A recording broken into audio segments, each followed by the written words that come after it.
Really good start tonight. Thought we were hats off to Dane Deja, in my opinion, player of the game. Just his presence, rim running. I thought he really controlled the paint. You partner him with Quincy, and 15 rebounds.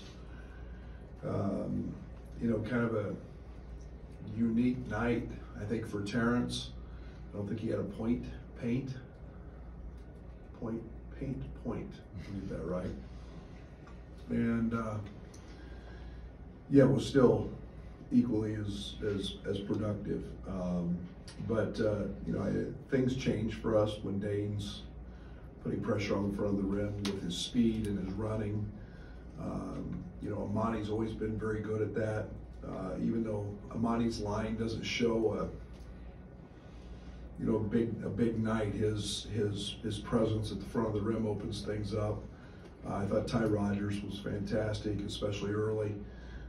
Just getting the ball into the paint. We knew this team collapsed very hard, and you know, our kickouts, spraying the ball, were great. Luke got going, and again, he's one of the top 3-point shooters in the country.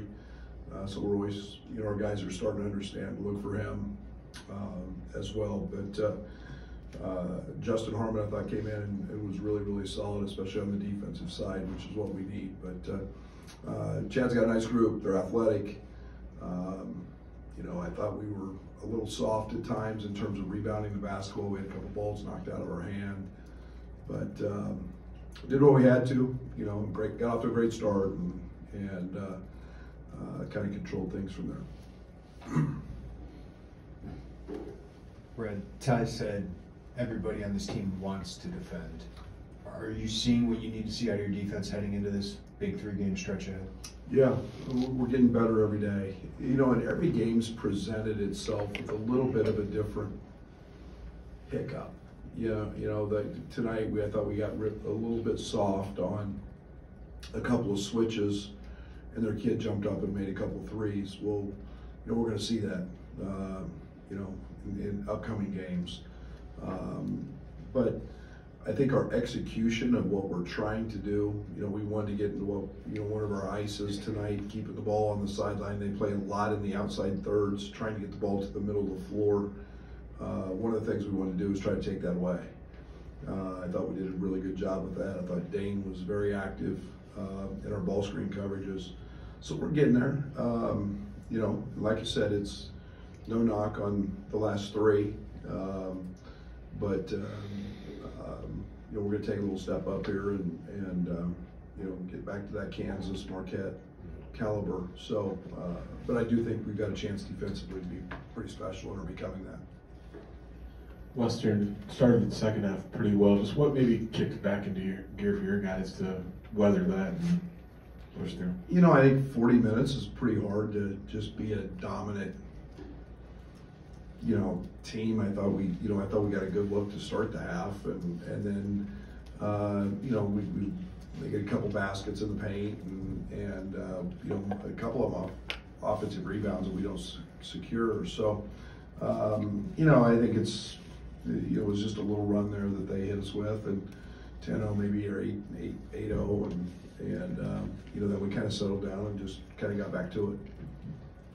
Yeah, Brad, kind of feast or famine from the arc this year. You got Luke and TJ who are tearing it up, and then some struggles from guys who have been in the 30s in their career, percentage-wise. You know, are you happy with the shots they're getting? Is it a matter of keep shooting, or is it things you're trying to do to get the rim unlocked for them? Yeah, you know, in Quincy's case, you know, Quincy had a pretty nasty wrist deal that he's still kind of fighting, and he kept shooting, and we kept telling him to shoot it.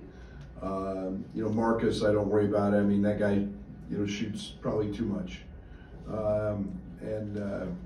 You know, Marcus is going to make him. He made him in the Marquette game. And, you know, he got good looks tonight, and just finding his little comfort zone. You know, it was really good to see Draven hit one.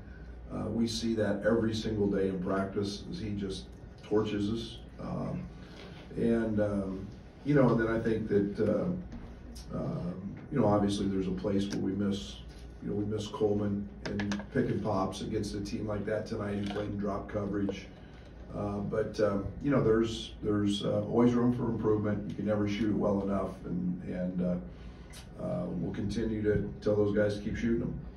Doug and then Brett. Coach, I know you never want to lose a player to an injury, but what is this opportunity to start and maybe play some more minutes done for Dayton with his confidence?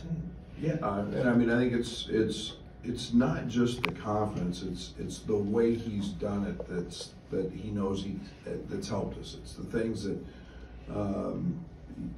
you know, the success and how he's finding it. You know, and it's just doing what we ask, and rim running and being efficient and staying on the offensive glass, and you know, the crazy thing is we didn't run a play to him. We ran one baseline out to him. I mean, we didn't run a play to him. And if you just do the right things, success will find you. And you know, it's 4 other guys around there knowing what you're doing every time, and he's finding that success, and it's coming with it. So I hope there's confidence. I hope there's trust.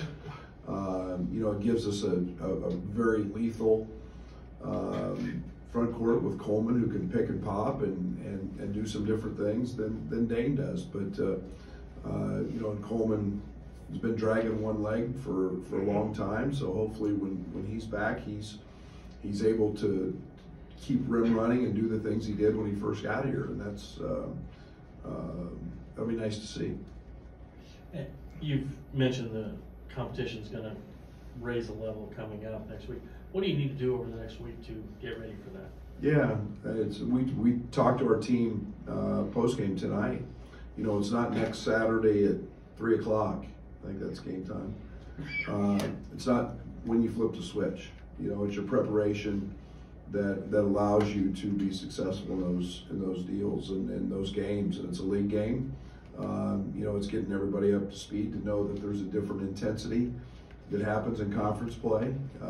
It's really hard to explain, but there's just amped up, you know, and the rack is definitely going to be amped up. But we've got to get better. We've got to get a little bit tougher. We've got, you know, our toughness has to travel. Our defense has to travel, and you know, and then we've got to dive into the scouting piece of it and find out where maybe there's a hole or two, and see if we can exploit it. But we just you know, got to keep doing the simple things, and you know, we practice boredom. You know, doing the same things over and over so we can get really good at it. And you know, we need our top 10 defense in the next few. Brad, third time was a charm with recruiting Quincy. How has he lined up to what you expected? And I mean, you've liked him for a long time, and now getting to coach him, how's that lined up with what you thought? Yeah, it's a really good question, because the people here, you know, when you recruit somebody a long time, like you do high school kids, you really get to know them. And you find out what a wonderful human being Quincy Guerrier is. I mean, rock star. And we've always said we want character and over characters, and his character as a person is infectious, and all he does, he's always got a smile on his face. He's a very mature beyond his own years, and you know, then there's the ability, and you know, you're talking about a young man who I think was a top, I don't know some number, you guys all know the numbers better than me, top recruit,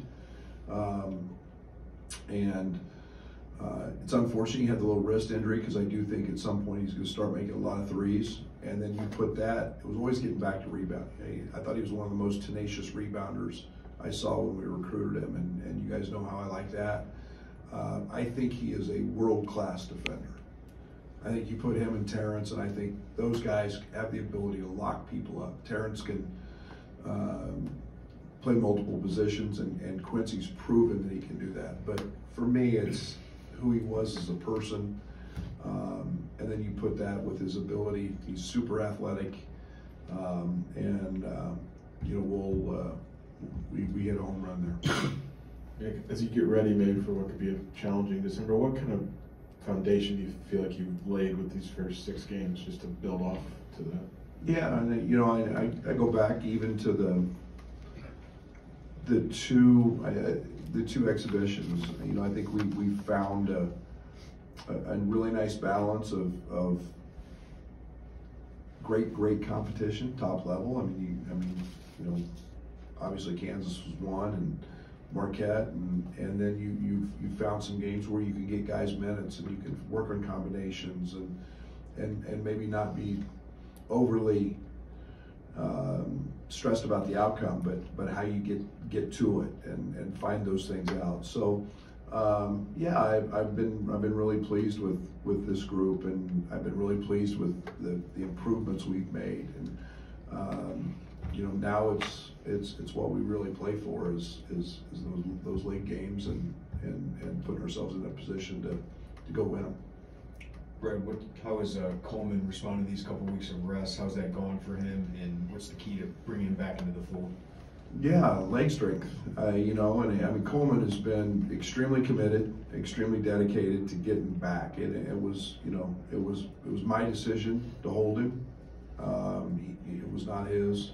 He wanted to try to keep playing, but over time, when you don't practice effectively, you're not going to play very effectively.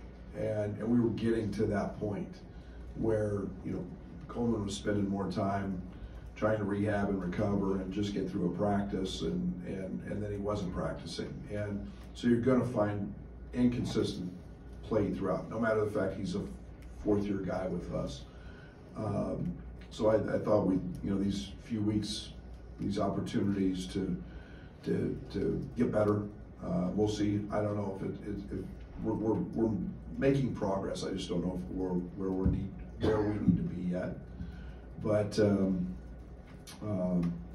you know, long term, it was about him being back to 100%, because he's been fighting this for quite some time. Derek, and then Scott will finish up. Anything new with Nico? He's on crutches today.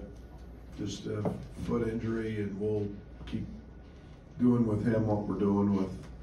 We've got one of the greatest trainers. We've got the one-on-one recovery room in the world. I saw Nico today after a 2.5-hour nap in the hyperbaric oxygen chamber, and I wish he would sleep in it. And Coleman's been doing the same thing. So they're getting better, and we'll just you know, we'll have them when we have them. This is just something I noticed, but Sincere had been dressing for games and going through warm-ups even after the announcement that he was going to redshirt, and didn't tonight. Is there anything that I don't know? That's a great question. I didn't even. I'm not going to play him, so I guess maybe just being in sweats and. Yeah, I probably should know that, but I don't. I noticed it. I didn't say anything to him, so.